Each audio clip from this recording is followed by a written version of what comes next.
몰랐는데. 그러니까요. 와, 역시나 정말 신기하네요. 흡연은 백해무익입니다. 네, 그렇습니다. 네, 정말 꼭 금연을 해야겠다 이런 생각이 드는데요. 네. 자, 척추 질환의 원인에 대해서 자세히 설명을 해주셨는데 그렇다면 척추 질환을 진단하는 방법은 어떻게 되는지 이건 이종호 원장님께서 알려주시죠. 네, 척추 질환의 진단은 영상 진단, 그리고 근육 신경 검사, 이학적 검사 세 가지가 있습니다.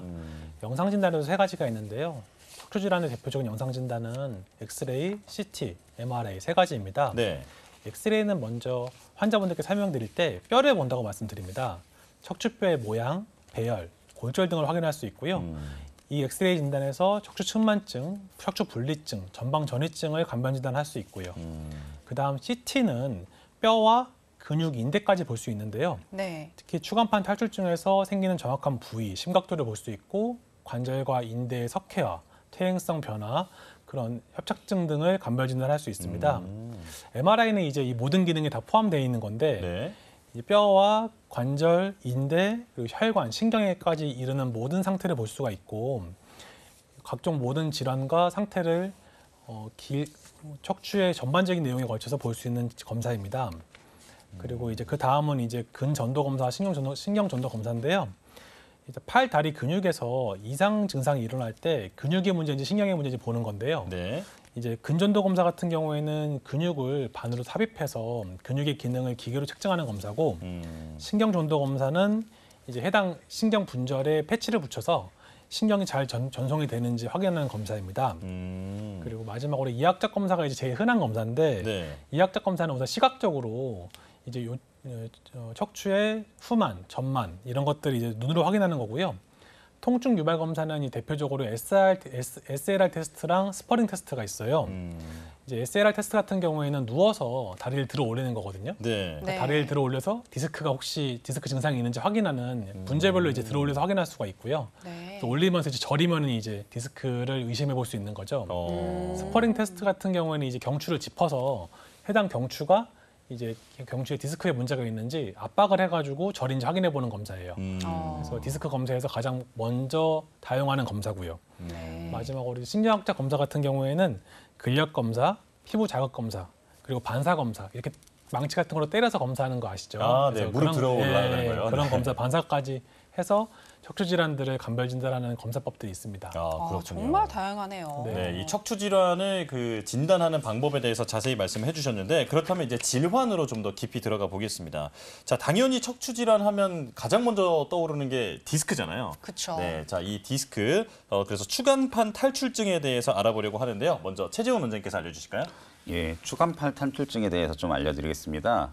이 추간판이라고 하는 것 자체가 디스크라고 하는데요. 네. 이 추간판은 바깥쪽에 섬유륜이라고 하는 바깥쪽과 그다음 안쪽에 약간 젤리같이 생긴 수핵이라는 것으로 이루어져 있습니다. 네. 그래서 이 추간판 자체가 이 척추 뼈와 뼈 사이에서 쿠션 역할을 해주는 그런 조직인데요.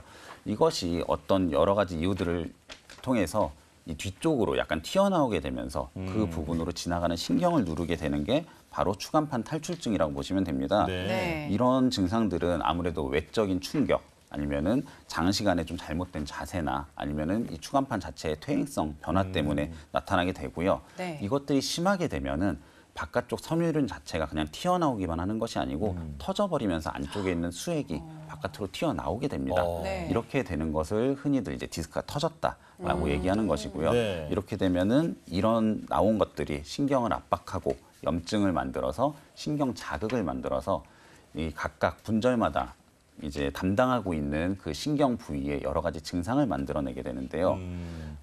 이 담당하고 있는 신경의 통증 아니면은 감각의 저하, 저리거나 아니면은 근력이 약화되는 이런 증상들이 나타나는데 네. 그래서 실제로 만약 허리 같은 경우에 요추 디스크 같은 경우에는 문제는 허리에 있지만 실제로 증상은 다리로 주로 나타나게 되는데 이렇게 문제 부위야 이 증상의 위치가 다른 것을 방사통이라고 합니다. 네네. 그래서 허리는 주로 다리 쪽으로 이렇게 증상이 나타나기 쉽고요.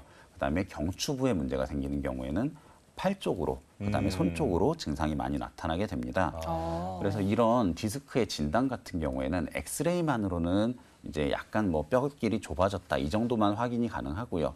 실제로 자세히 확인하기 위해서는 CT나 MRI까지 좀 필요하고요. 네. 완치라고 하면은 이제 아무래도 치료에 관심이 있으니까 디스크는 완치가 되나요? 라고 얘기를 했을 때 네.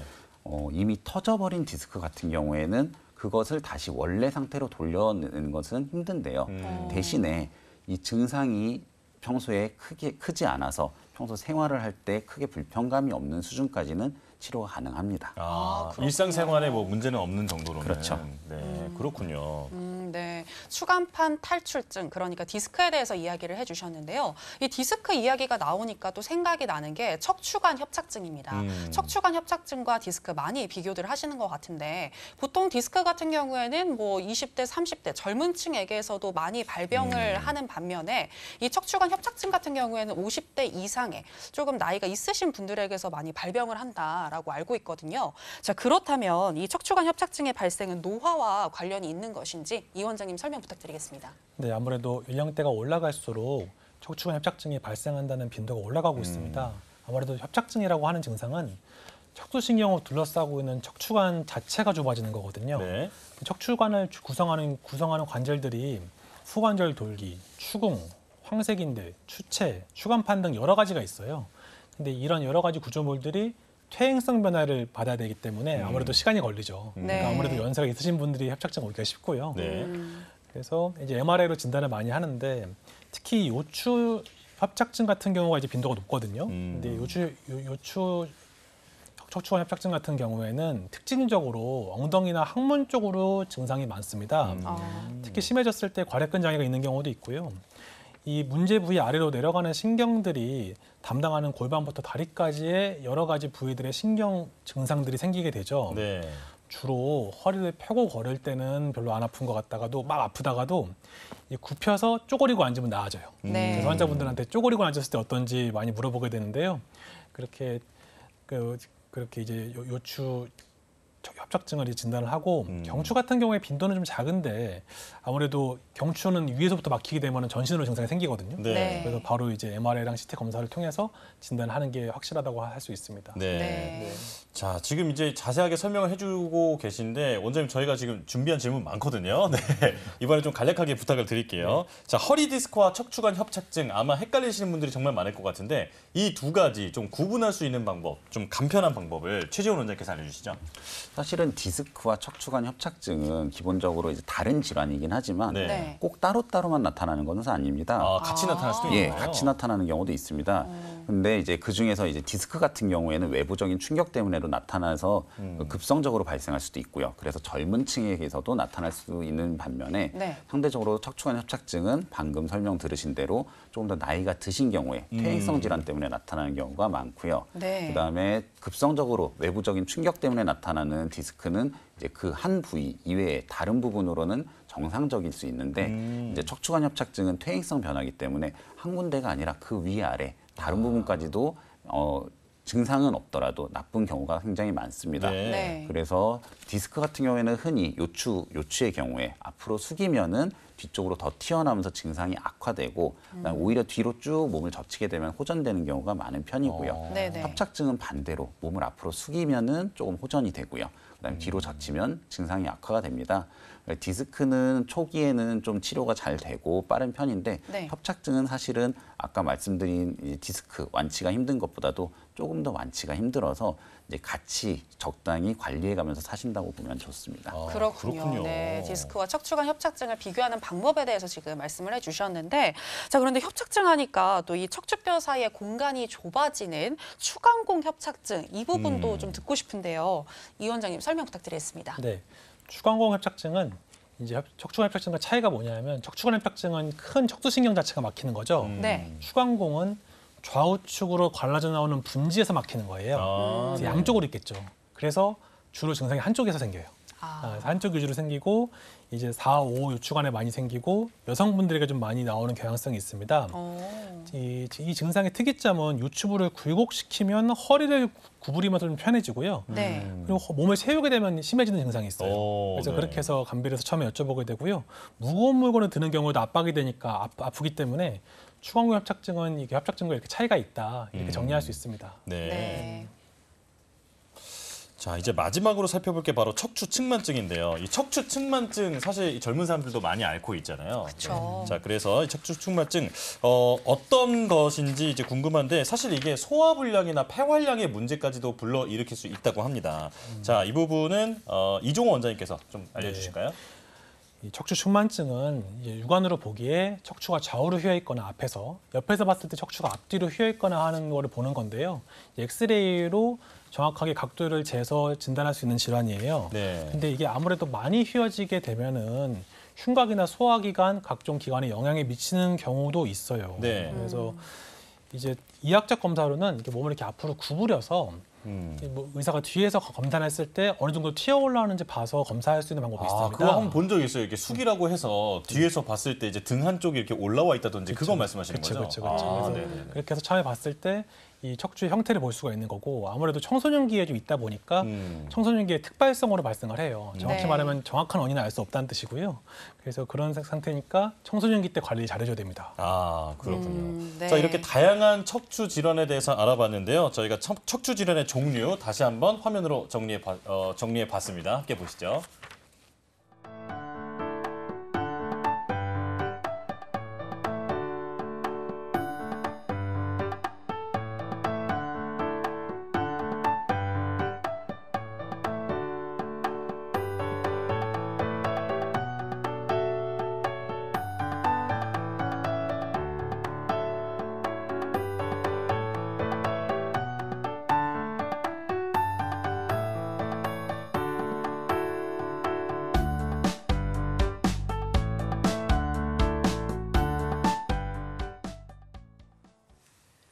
자, 생방송으로 보내드리는 여의보감 지금 8시 24분을 막 지났습니다. 자, 이제 척추 질환의 치료법에 대해서 좀 더 자세히 알아보려고 하는데요. 자, 먼저 양방에서는 척추 질환을 어떻게 치료하는지 최 원장님이 알려주시죠. 양방에서는 기본적으로 척추 질환 치료에 있어서 크게 두 가지로 나눌 수 있습니다. 네. 보존적 치료와 침습적 치료가 그것인데요. 보존적 치료라고 하는 것은 이 그러니까 척추 부위를 접근하기 위해서 피부를 절개하지 않고 하는 모든 치료들을 생각을 하시면 되고요. 네. 그다음에 침습적 치료는 실제로 절개하거나 구멍을 뚫어서 들어가는 부분으로서, 보존적 치료에는 이제 뭐 흔히 하는 물리치료, 그다음에 누워서 쉬는 것도 보존적 치료가 될 수 있고요. 그다음에 침습적인 치료에는 시술, 수술 이런 것들이 있습니다. 그렇군요. 지금 양방에서 보존적인 치료와 침습적인 치료가 있다라고 이야기를 해주셨는데요. 한의학적으로는 또 어떤 치료 방법이 있는지 알아보도록 하겠습니다. 딱 한의학 하면은 제가 바로 생각나는 거는 뭐 침이나 뜸 이런 것들인데 혹시 이 원장님 이 외에도 어떤 또 치료 방법이 있는지 설명해 주실까요? 네. 척추 질환은 한의학에서 치료할 때 이제 부항, 약침, 뭐 뜸, 한약 이런 치료들을 하는데요. 네. 간단히 설명드리면 이 부항 치료 같은 경우에는 이 관절을 잡아당겨서 관절을 부드럽게 하는 치료고요. 네. 뜸 치료 같은 경우에는 관절을 따뜻하게 해서 온열 자극을 넣는 치료고요. 약침 치료 같은 경우에는 한약재를 통해서 영양 공급을 해서 관절을 회복하는 치료고요. 이제 한약 치료 같은 경우에는 이제 직접적으로 한약을 먹어서 드셔서 관절을 복구하는 치료입니다. 이렇게 여러 가지로 치료를 하게 됩니다. 야, 예. 자, 그렇다면 침 치료에 대해서 조금 더 자세히 알아보려고 하는데요. 이 척추 관련해서 침 치료가 효과가 좋다라는 것을 입증하는 논문들이 많이 나와 있다고 하는데 네네. 이어서 좀 설명해 주실까요? 그렇죠. 아무래도 한방 치료에서 침 치료는 관절 치료의 중심이 될 수밖에 없는데요. 네. 침 치료가 이제 굳어진 척추 주변의 연부 조직을 회복시키고 척추의 움직임을 좋아지게 하고 근육이 척추를 지지하게 힘을 강하게 하거든요. 제가 논문 두 가지 갖고 왔는데요. 네. 일본 논문인데 요추 척추관 협착증 환자분들의 세 가지 보존적 치료 비교 연구인데요. 이제 GCQ라고 하는 신체 기능 점수인데 일반적인 약물 치료를 하신 분들보다 침 치료를 하신 분들이 더 유의미하게 효과가 더 좋았다는 논문이고요. 그 다음 논문은 이제 국내 논문인데요. 침구 치료를 통해서 관리하신 분들의 비율이 높을수록 요통 환자분들의 수술 비율이 좀 줄어드는 것이 연관이 있는 걸로 알려져 있습니다. 아, 네. 이렇게 요통 수술에서 이제 침 치료의 관리가 참 유의미하다는 이야기죠. 그렇군요. 네. 이렇게 논문으로 침 치료의 효과가 또 증명이 되었다고 하니까 반가운 소식이 아닐까라는 생각이 듭니다. 자, 그리고 또 척추 질환에는 침 치료뿐만이 아니라 약침 치료도 많이 행해지고 있다고 알고 있는데요. 특히 그 중에서도 우리가 봉침이라고 하죠. 이 벌의 독을 정제해서 사용을 하는 봉침이 만성 요통에 효과적이라고 하던데 최 원장님 설명해 주실까요? 예, 맞습니다. 우선 약침에 대해서 설명을 좀 드리면요. 네. 약침은 한약재를 추출하고 정제하고 희석하고 혼합하는 등의 가공을 통해서 우리 몸에 원래는 침 치료를 하는 경혈, 경근, 그다음에 관절 등에 자입할 수 있는 형태의 약재로 만들어서 이렇게 주입을 하는 이것을 바로 약침이라고 하는데요. 네. 네. 그중에서도 특히나 봉침이 척추 질환에 많이 쓰이게 됩니다. 그 이유는 봉침, 이제 벌의 독을 정제해서 만든 이 약침이 항염증, 항균, 항바이러스, 그다음에 진통 효과 등이 굉장히 뛰어나고요. 그다음에 이러한 효과들을 더불어서 이제 직접적인 소염 작용이 상당히 뛰어난 편입니다. 근데 또 직접적인 소염 작용뿐만이 아니라 약간 만성적인 염증에도 잘 듣는데요. 이제 만성적인 염증이 있는 곳에 봉침이 들어가게 되면 이건 어디까지나 독이다 보니까 일시적으로 급성적으로 오히려 염증을 만들어내기도 합니다. 네. 그러면 그 염증에 대해서 우리 몸의 면역계가 반응을 하면서 네. 만성적으로 기존에 있던 염증들을 잠재워주는 그런 효과가 있고요. 그다음에 봉침 자체 또 신경세포를 재생하는 효과도 있어서 특히나 이제 신경 부분에 대해서 많이 문제가 생기는 이런 척추 질환에 효과가 좋습니다. 이제 봉침의 효과에 대한 논문도 있는데요. 네.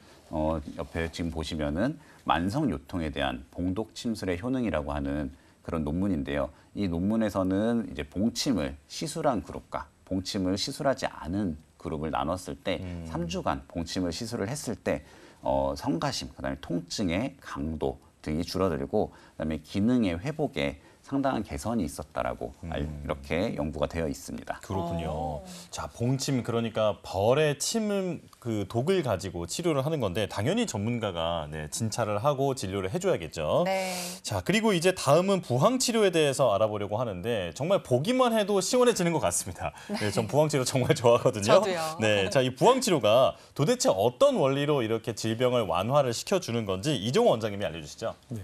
부항 치료도 막힌 경혈의 기능을 풀어주는 기능이 있는데요. 특히 해당 부위의 피부와 피하 조직을 늘어나게 하는 거죠. 그러니까 굳어진 조직을 잡아당겨서 늘어나게 만들고 또 의학적으로 계획된 정도의 약간의 치료를 통해서 해당 부위의 혈액의 순환량을 올립니다. 그러니까 혈액 순환을 활성화시키고 잡아당겨서 부드럽게 하는 거죠. 네. 그래서 이 치료가 이 연부 조직 간의 공간이 좁아지는 상황을 오히려 이렇게 붙어 있는 상황을 띄어내면서 몸을 이 해당 부위를 부드럽게 한다. 그게 이제 부항 치료의 효과라고 할 수 있습니다. 네. 그렇기 때문에 부항이 시원하구나 뭐 이런 생각도 드는 것 같고요. 자, 이번에는 추나 치료에 대해서 한번 이야기를 나눠보도록 하겠습니다. 척추 질환에서 정말 이 추나 치료는 빼놓을 수가 없는 것 같아요. 일단 추나 치료에 대한 관심이 높아진 만큼 이 유효성이 좀 입증이 되면 좋겠다라는 생각이 드는 것 같은데 최 원장님 실제로도 많은 논문이 발표됐다고요. 예, 맞습니다. 이제 추나 치료 같은 경우에는 당연히 이제 척추의 배열이 비정상적으로 틀어지게 된 부분들을 맞추는 치료라고 생각을 하시면 되는데요. 네네. 이렇게 척추가 틀어지게 되면은 척추를 둘러싸고 있는 신경, 그다음에 근막, 혈관 이런 조직들이 자극이 되면서 척추에 붙어 있는 근육과 인대들도 오랫동안 긴장되고 뭉쳐져서 정상적인 기능을 하지 못합니다. 그렇게 되면은 결국은 유연성이 떨어지기 때문에 척추 질환으로 이어지게 되는데요. 네.